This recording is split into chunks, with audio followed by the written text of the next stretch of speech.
በስመ አብ ወወልድ ወመንፈስ ቅዱስ አሃዱ አምላከ አሜን። የተወደዳችሁ የእግዚአብሔር ቤተሰቦች የእመቤታችን የቅድስት ድንግል ማርያም የአስራት ያደራ ልጆች በወደደና ባፈቀረን በልዑል እግዚአብሔር ፍጹም ሰላም እላችኋለሁ። እንደምን ሰነበታችሁ? እነሆ በቸርነቱ ጠብቆ ለ2018 ዓመተ ምህረት ሰሞነ ሕማማት በሰላም አደረሰን። ዛሬ ስለ መርገመ በለስ ምስጢር በዝርዝር ከመመልከታችን በፊት ሕማማት ማለት ምን ማለት ነው የሚለውን ማወቅ አለብን። ለመሆኑ ሕማማት ማለት ምን ማለት ነው? ለምንስ ቤተክርስቲያናችን ይህንን ሳምንት ከሌሎች ቀናት ለይታ በታላቅ ሐዘንና ጸሎት ታስባለች የሚለውን በጥቂቱ እንመለከታለን። ሕማማት ማለት ሕማም ከሚል የግዕዝ ቃል የተገኘ ሲሆን ትርጉሙም መከራ፣ ስቃይ ወይም ስሜት ማለት ነው። ይህ ሳምንት ጌታችን መድኃኒታችን ኢየሱስ ክርስቶስ ስለ እኛ ፍቅር ብሎ የተቀበላቸው መከራዎች፣ ግርፋቶች፣ ድካሞችና ስቅለቱ የሚታሰብበት ልዩ ጊዜ ነው። ይህ ሳምንት በቤተ ክርስቲያናችን ሥርዓት ልዩ ስሜቶችና ጥብቅ ደንቦች አሉት። አንደኛ የሐዘን ሳምንት ነው። ካህናቱና ምዕመናኑ ጥቁር ልብስ ይለብሳሉ። ይህም በጌታ ሕመም የምናዝንበት እንጂ ለቆይታ የሚሆን ልብስ አይደለም። ሁለተኛ የጸሎት ሳምንት ነው። በዚህ ሳምንት ሥርዓተ ቅዳሴ አይቀደስም፣ ማኅሌት አይቆምም፣ ሰላምታና መሳሳም የለም። ይልቁንስ በስግደትና በዋዛ በማይታለፍ ስግደት፣ በጸሎተ ፍትሐትና በሐዘን ዜማዎች እንቆያለን። ሦስተኛ የነጻነት ሳምንት ነው። ጌታችን በመከራው መከራችን የፈታበት፣ በቁስሉ እኛን የፈወሰበት፣ አዳምን ከሲኦል እስራት ነፃ ያወጣበት ሳምንት ነው። ለዚህም ነው ይህ ሳምንት በቤተ ክርስቲያናችን ቅዱስ ሳምንት ተብሎ የሚጠራው። ዛሬ ሰኞ ነው፣ የሕማማት መጀመሪያ። ዛሬ ጌታችን ከመከራው በፊት ትልቅ ትምህርት የሰጠበት፣ ታሪኩም መርገመ በለስ ተብሎ የሚጠራው ቀን ነው። ለመሆኑ መርገመ በለስ ምን ማለት ነው? ጌታ በለሷን ለምን ረገማት?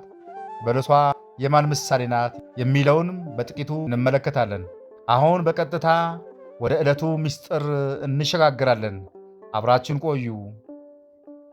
ይህ ሳምንት ቤተ ክርስቲያናችን ጥቁር ለብሳ ማኅሌትና ቅዳሴው ተቋርጦ በሰገነትና በዋዛ የማይታለፍበት፣ የሰው ልጅ የዳነበትና የሞት ቀንበር የተሰበረበት ታላቅ ሳምንት ነው። ዛሬ የምንመለከተው ቤተክርስቲያናችን መርገመ በለስ ብላ የምትጠራውን በምስጢርና በትምህርት የተሞላውን ዕለት ነው። ጌታችን በለሷን ለምን ረገማት? ግዑዝ የሆነው ዛፍ ምን አጥፍቶ ነው? ይህ ታሪክ በዘመናችን ላለን ክርስቲያኖች ምን አይነት የማስጠንቀቂያ ደውል ይደውልናል? ዛሬ የቅዱሳን አባቶቻችን ትርጓሜ መሠረት ከቅጠል ባለፈ ፍሬን ፍለጋ ወደ ተባለው ትምህርታችን እንገባለን። ታሪኩ የሚጀምረው በማቴዎስ ወንጌል ምዕራፍ 21 እና በማርቆስ ወንጌል ምዕራፍ 11 ላይ በተጻፈ መሠረት ነው። ጌታችን መድኃኒታችን ኢየሱስ ክርስቶስ ከቢታንያ ተነስቶ ወደ ኢየሩሳሌም ሲጓዝ በመንገድ ላይ ተራበ። እዚህ ጋር አፍታ ቆም ብለን እናስብ። ዓለምን በቃሉ የፈጠረ ደመናን አዝንሞ ምድርን የሚያጠግብ 5 እንጀራና 2 ዓሣ አብዝቶ 5,000 ሕዝብን የመገበ ጌታ እንዴት ይራባል? ቅዱሳን አባቶቻችን ይህንን ሲተረጉሙ 2 መሠረታዊ ነጥቦች ያስቀምጣሉ። አንደኛ ይህ ሥጋዊ ባሕሪ መገለጫ ጌታችን ፍጹም አምላክ እንደመሆኑ መጠን ፍጹም ሰው ነውና እንደ ማንኛውም ሰው መራቡና መጠማቱን ለማሳየት ነው። የምስጢር ረሃብ ጌታ የተራበው የበለስን ፍሬ ሳይሆን የሰውን ልጅ መዳን ነው። የሰው ልጅ ከኃጢአት ተመልሶ ለንስሐ የሚሆን ፍሬ እንዲያፈራ ተራበ። የእኛን በጎ ምግባር፣ የእኛን ፍቅርና ወደ እርሱ መመለስን ተራበ።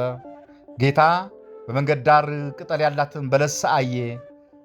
በለስ ከሌሎች ዛፎች የሚለየው ቅጠሉና ፍሬው በአንድ ላይ የሚወጡ መሆኑ ነው። ቅጠል ካለ ፍሬ አለ ማለት ነው። ጌታም ፍሬ ፍለጋ ወደ እርሷ ሄደ። ነገር ግን ከቅጠል በስተቀር ምንም አልነበራትም። ጌታ በለሷን ከዛሬ በቀር ለዘላለም ፍሬ አይኑርሽ አላት። ዛፏም በቅጽበት ደረቀች። ብዙዎች ጌታ ለምን ዛፏን ይረግማታል? ርኅራኄውስ የት ሄደ? ብለው ይጠይቃሉ። መልሱ ግን ጥልቅ ነው። አንደኛ፣ በለሷ የአይሁድ ምሳሌ ናት። አይሁድ በሕግና በሥርዓት የተሸፈኑ ነበሩ። እኛ የአብርሃም ልጆች ነን፣ ኦሪት አለን፣ መሥዋዕት እንሰዋለን የሚል ሰፊና ጥልቅ ሥርዓት ነበራቸው። ነገር ግን ባለቤቱ ጌታ መጥቶ ሲፈትሸው እውነተኛውን ፍሬ ማለትም ፍቅር፣ ትሕትናና ክርስትናን አምኖ መቀበል አልተገኘባቸውም። ሁለተኛ፣ በለሷ የግብዝነት ምሳሌ ናት። ግብዝነት ማለት የሌለን አለን ብሎ መታየት ነው። በለሷ ፍሬ አለኝ በሚመስል ለምለም ቅጠል ተሸፍና ለሚያዩት ሁሉ ትዋሽ ነበረ። ጌታ ግብዝነትን ምን ያህል እንደሚጠላ ለማሳየት በለሷን በምሳሌነት ረገማት።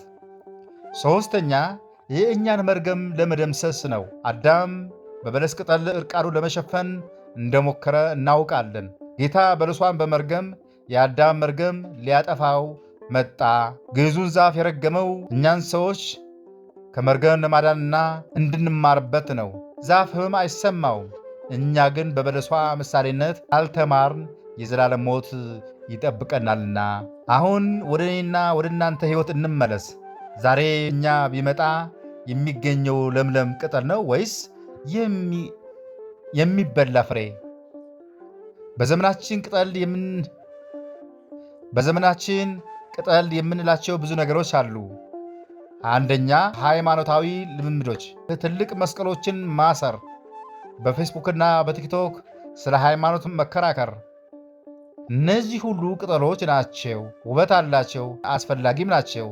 ግን ፍሬ ካልታከለባቸው ደረቅ ቅጠል ብቻ ናቸው። ሁለተኛ፣ ከንፈር መምጠጥ። ስለ ክርስትና ስቃይና ስለ ሰማዕትነት ታሪክ ስንሰማ ማልቀስ ብቻውን ፍሬ አይሆንም። ፍሬ የሚሆነው ያንን ታሪክ ወደ ሕይወታችን ስንቀይረው ነው። እውነተኛው ፍሬ ምንድን ነው ብለን ስንጠይቅ ቅዱስ ጳውሎስ የመንፈስ ፍሬ የሚላቸው ናቸው። በገላትያ 5 ቁጥር 22 እንደሚገኘው አንደኛ፣ ፍቅር። ለጠላቶችህ መጸለይ ትችላለህን? ያ ነው ፍሬ። ሁለተኛ፣ ትሕትና። በችግር ጊዜ ጌታን ሳታማርር ማለፍ ትችላለህን? ያ ነው ፍሬ። ሦስተኛ፣ ምጽዋት። ካለህ ላይ ቀንሰህ ለተቸገሩ ትሰጣለህን? አራተኛ፣ ይቅርታ። በዚህ ሰሞነ ሕማማት ቂም ይዘህ የምትጾም ከሆነ ጾምህ ቅጠል ብቻ ነው። ቂምህን አውርደህ ስትጸልይ ግን ጣፋጭ ፍሬ ትሆናለህ። የተወደዳችሁ እግዚአብሔር ቤተሰቦች ሆይ ይህ የሕማማት ሳምንት የይቅርታና የፍቅር ሳምንት ነው። ዛሬ ይህንን ትምህርት ስንሰማ አንድ ነገር እንድናደርግ አሳስባለሁ። ራሳችን መመርመር። በሕይወታችሁ ውስጥ በቃ ልትሉት የሚገባ የግብዝነት ቅጠል የትኛው ነው? በሰው ፊት ቅዱስ ተመስለን በውስጣችን ግን ምቀኞች፣ ቂምና ክፉ ሐሳብ ይዘን ይሆን? ዛሬ የደረቀችው በለስ ለእኛ ማስታወቂያ ናት። ጌታ ወደ እኛ ሲመጣ እንዳንደርቅ ዛሬውኑ ንስሐ እንግባ። በዚህም ሳምንት ለተጣላችሁት ሰው ስልክ ደውሉና ይቅርታ ጠይቁ። በጾማችሁ ውስጥ የድሆችን ጩኸት ስሙ። አንደበታችሁ ከሐሜትና ከክፉ ንግግር ጠብቁ። ለዛሬው የነበረን የመርገመ በለስ ትምህርት በዚህ ተጠናቋል። ጌታችን በለሷን የረገማት እኛን ለማስተማር እንደሆነ አንርሳ። ቅጠል ብቻ ሆነን መታየት ዋጋ የለውምና ፍሬ አፍርተን እንገኝ። ነገ ማክሰኞ የጥያቄ ቀን ተብሎ ይጠራል። አይሁድ ጌታን በምን ሥልጣን ታደርጋለህ ብለው የሞገቱበት፣ እሱም በጥበብ የመለሰላቸውና ብዙ ምሳሌዎችን ያስተማረበት ዕለት ነው። ነገ ደግሞ የዚያን ቀን ምስጢር ይዘን እንመጣለን። ይህ ትምህርት ለሌሎችም እንዲዳረስ ቪዲዮውን ላይክ ማድረጋችሁና ለወዳጆቻችሁ ሸር ማድረጋችሁን አትርሱ። እንዲሁም በየቀኑ የምንለቃቸው የሕማማት ትምህርቶች እንዲደርሳችሁ ሳብስክራይብ ካላደረጋችሁ አሁኑ ሳብስክራይብ አድርጉ። አምላከ ቅዱሳን በቸርነቱ ለብርሃነ ትንሣኤው በሰላም ያደርሰን። ወስብሐት ለእግዚአብሔር ወለወላዲቱ ድንግል ወለመስቀሉ ክቡር። ይቆየን። አሜን።